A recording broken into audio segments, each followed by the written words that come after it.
Good morning, everyone. This is BRICS Africa Channel at the G20. We're here having a conversation with Mr. Sello Hatang. Good morning, sir. Good morning, Prof. Yes. Thank you to have you here. Please, can you explain to us what is G20 Legacy Project? Thank you very much. I think this was a strike of genius on the side of DERCO to say we're good at putting up massive events, really good shows, if you like. You look at the 2010 World Cup, it's still voted as one of the best in the world. But once it's gone, what's left? What's the next generation gonna find? Now they then thought, what do we need to do to make sure that that doesn't happen with this moment? And this is a project which is aimed at creating a hub that would then have all the documentations, the archive of this moment. You look at policy stances that were taken. We're taking after what others have done. Brazil has done similar project. We also have Canada that did a similar project, Australia also. So ours will then also have an exhibition side that we can have this also taken to communities. We will down the line be speaking to networks so that they are able to make this the site, the hub, be zero rated, so that a rural person would be able to access it without having to worry. A child doing their research on G20, the moment of the continent, not just of South Africa, they'll be able to get that free. What are other collaborations? What collaborations you have with other countries that have similar legacy projects? So the countries are the ones currently that Yes. have done that. But some of the work that we're taking from, it's the work that we've done in South Africa. If you look at the universities that we're working with, we are collaborating with UJ, for example. That is on site. UNISA is one of them, which is there. University of Limpopo is on site. So we will be working with universities, all universities down the line. We'll rope all universities in. As you know, for anything like this to succeed, it needs to be planted in the right places, not just at universities, but at schools as well. So down the line, we'll also go to the Department of Basic Education so that they rope it into how we understand the continent and how we understand South Africa in the global context. So it's not just going to end up just with universities. We're hoping that we go to schools down the line.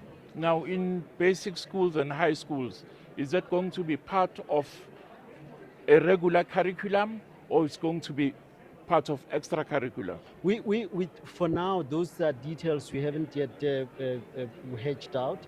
In fact, it's ideas that we've been playing around with.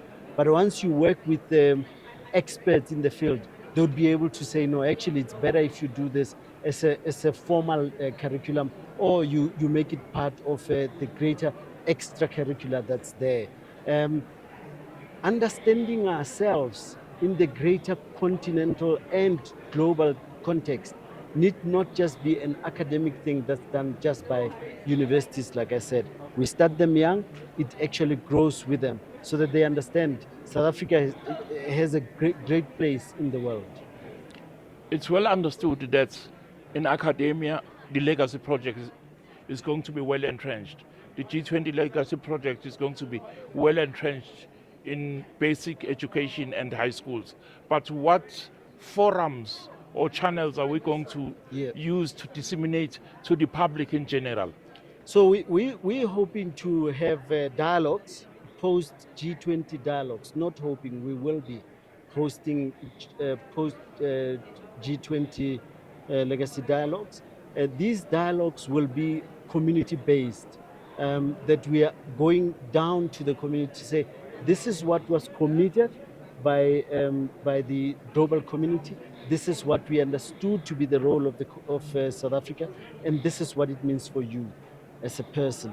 So so that the person on the street understands that G20 is not just that big thing that just works at levels that do not impact me. Actually, when we talk about the issues of green energy, it impacts you too.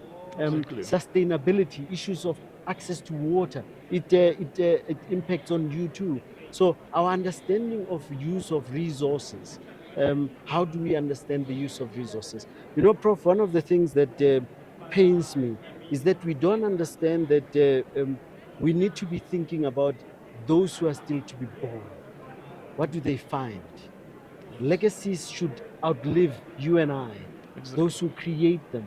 And the best person who taught us what legacies mean is Nelson Mandela.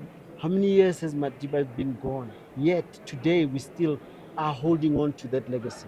It gives us hope for that future that's still coming, that it will be a better future because the seed has been planted so that the trees that grow, those who will enjoy the shade are not those who planted it. Taking the role of South Africa within the G20, that is representative of the entire continent, the region and the continent, and marking by the presence of many dignitaries from our region, Southern African region. How will we transport the G20 Legacy Project to those spaces and those and the entire continent? Because this is theirs too. You know, this is where reliance on technology. That's why we're creating this hub, precisely for it to be able to go anywhere without too much interference of us trying to find its way. All we need to do is raise awareness about it, and how much better to do that than to do it with you, the media, because with the BRICS radio, Africa Radio, you are Africa TV rather. Yes, We are more in tune with what the continent can do. So exactly. we are hoping that it will go through you and other channels like those that says there's a hub that we've created. Go tap into that wisdom and see what we can create.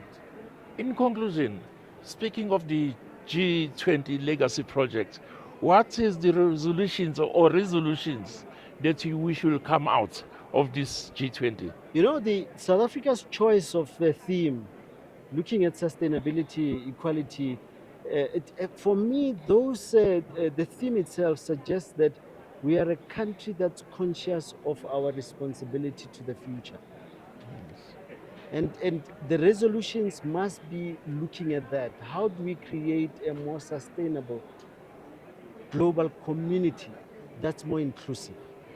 Yes, And uh, and And we cannot do that for as long as we create moments that are just about those who are bigger, yes, with bigger economies, yes. that those who bully others, Mm, to say you do it my way or you go the highway.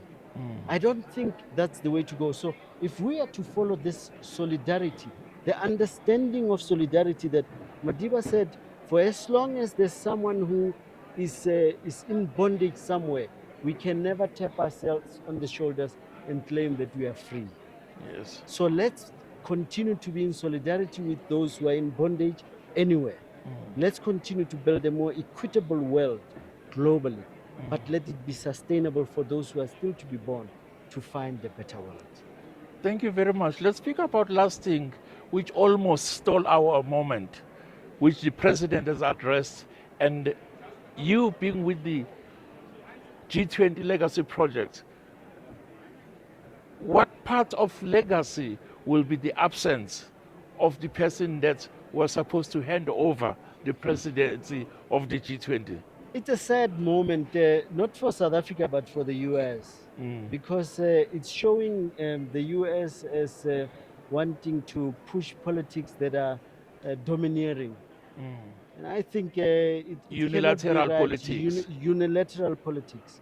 It can't be right that in 2025, you can still have a continent that underwent colonialism of the worst kind, whose people were taken as slaves to the US and continue to then be treated like a colonial outpost still, and still be treated like that side of some cousin, a distant cousin.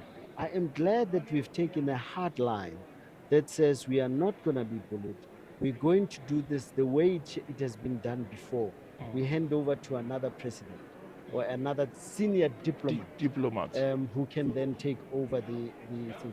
And I'm hoping that the US will learn from this moment that the global community stands with South Africa.